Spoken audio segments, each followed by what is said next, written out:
Saya pernah mengalami patah tulang dan sembuh sendiri tanpa harus berobat ke dokter. Pernyataan seperti ini sering didengar bagi mereka yang pernah mengalami patah tulang. Tapi apakah memang tulang yang patah dapat menyambung tanpa berobat ke dokter ortopedi? Bersama saya Devi Febriani, perawat kamar bedah. Di video kali ini saya akan bahas mengenai apakah tulang yang patah bisa sembuh sendiri tanpa harus berobat ke dokter.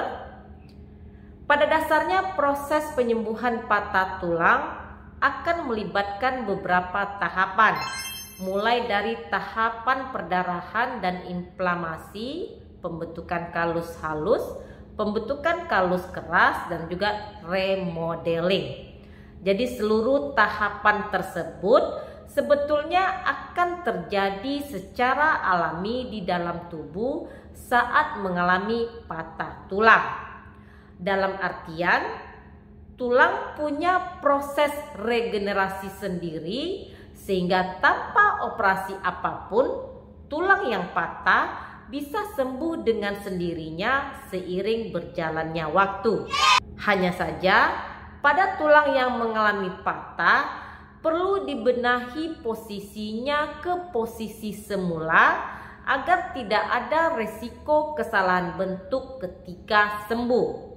Kesalahan inilah yang sering ditimbulkan dari pengobatan alternatif patah tulang. Tulang yang disembuhkan menjadi bengkok sehingga lebih pendek dari bagian kaki sebelahnya. Akibatnya jalan pun menjadi pincang. Tapi beberapa kasus patah tulang yang bersifat ringan dan terjadi pada bagian tubuh tertentu terkadang dapat sembuh dengan sendirinya dalam beberapa minggu atau bulan meski tanpa tindakan operasi.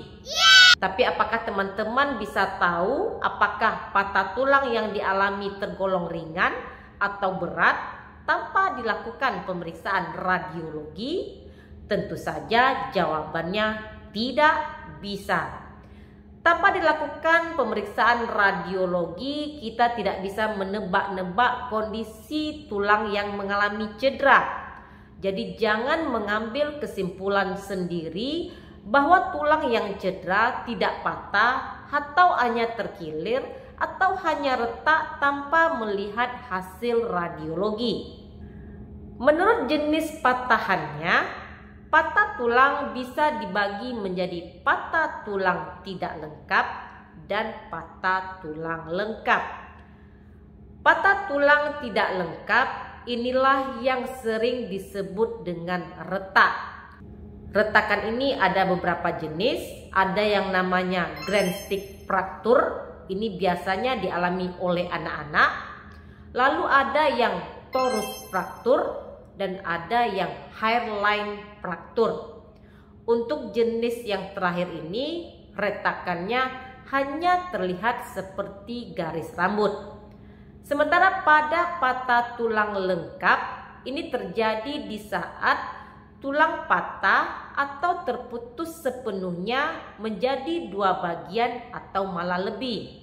Kondisi inilah yang sering menyebabkan komplikasi patah tulang malunion, di mana penderita melakukan penanganan ke dukun urut sehingga tulang yang patah mengalami kelainan bentuk karena tidak berada di posisi normalnya.